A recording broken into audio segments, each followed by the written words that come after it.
Hi, I'm Ed Snidecki, and welcome to the Heritage Report. Today we will be reading Heritage Brief 19, The Trap. The development of the free market sparked the creation of many new products and services by releasing people to take initiative and be creative. As the main currency of this new and bold economy became stocks and bonds, of the companies that produced and marketed these products, the stock and the bond market became the depository for most of the wealth of the entire developing world.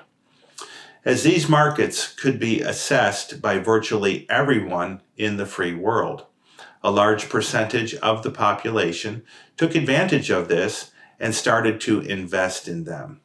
Business news became an increasing focus of the news, and the economy became a primary factor in politics.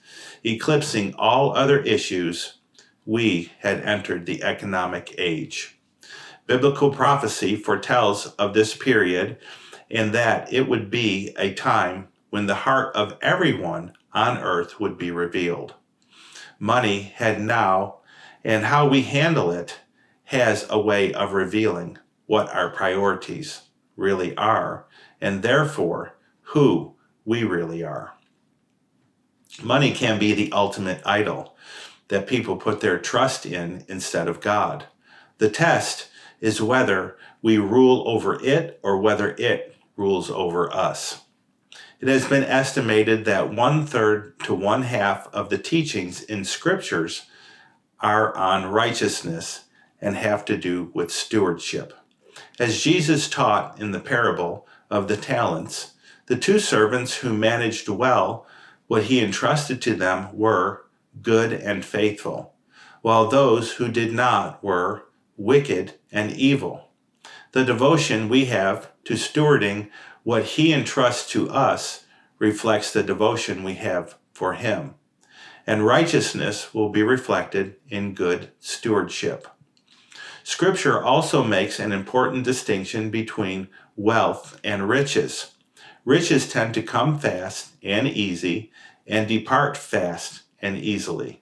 But wealth is the result of hard work, endurance, wisdom, and faithfulness. Wealth tends to endure even for generations, proving the saying, those who do not have the experience of making wealth will not have the wisdom to keep it. Those who make fast money in the stock market tend to lose it fast too. Those who build great and enduring fortunes were mostly those who built great companies. As Scripture confirms, the great fortunes built with hard work, wisdom, and endurance have remained for generations. As we study the economic history of America, we can see a tug-of-war between those who seek quick riches and those building enduring wealth. Both of these groups can impact the markets and the economy, the first for volatility and the latter for stability. Unfortunately, the political system that evolved to choose who can run for office became increasingly weighed toward those who promised cheap, easy, and fast solutions. However, it seemed to always turn out to be none of these. Instead of electing experienced and competent leaders, we started electing professional politicians whose highest priority was usually to stay in office, rather than to do what was best for the country. Politicians can do much better at campaigning and promoting themselves than actually managing and leading. The scriptures warn us about those who promote themselves. The leaders that God called in Scripture were never self-promoting or seeking promotions for themselves. Instead, they were busy doing their jobs. Whether it was shepherding sheep, farming, or fishing, they were good stewards. Those who are arrogant enough to promote themselves will be arrogant enough to presume that they understand things they may not actually understand much at all, such as the economy. When they get in office, They will be prone to pass laws and regulations that are often counter to what is needed. Such burdensome and unnecessary laws and regulations are huge and increasing extra burden on the economy. Yet our free market is so strong and resilient that it has been able to carry this burden to date and keep going. Added to this burden of the entangling and useless regulations imposed on it, the American economy picks up the extra weight each year of the massive and increasingly inefficient federal government, which is growing debt. It is a marvel to many who really understand economics that our whole economy does not implode. But thankfully, to date, it has not. However, we are inevitably getting closer to the point where it can no longer go on. Fixing this after it has collapsed will be far more difficult than fixing it before a collapse. How well could the free market do if it was freed of the increasing and unnecessary burdens that have been heaped on it? It could easily feed, clothe, and house the population of the world very well, and do it without making them slaves to government dependence. We have the resources to do this now, but they are being consumed and wasted by government incompetence, as well as the time being consumed by red tape and paperwork to ensure competence with meaningless regulations and laws. There are always some who will need charity to survive, and it is one of the great biblical virtues to help the needy. This is an honor and an opportunity. The Lord said that how we treat even the least of his people, he takes it as the way we treat him. The benefits he promises for those who help the poor, the needy, and the oppressed makes charity one of the best investments we can make with our time and resources. This being understood, when charity is institutionalized, it is dehumanizing. This leads to philosophical bondage, as well as spiritual and moral poverty.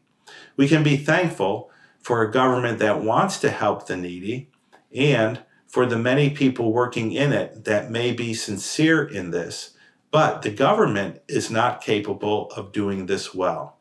If we really care about the needy, we will do the best that we can for them, which will require getting the government out of this business. With the exception of a few things that the Constitution actually gave the federal government to do, it does everything else very poorly. This is why the biblical exhortations to take care of the poor and the needy was given to the people, not to the government. Charity is meant to be personal, done by caring people, not bureaucracies. There are few things more satisfying and edifying to the human soul than helping others. To do this is essential for a healthy soul. Those who should be helping the needy are deprived of this when the government takes it over.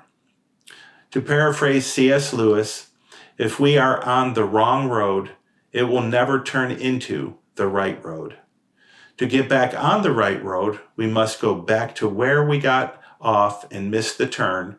We got on a wrong road by turning charity over to the government, and the problems will keep getting worse if we do not go back to where we made the wrong turn.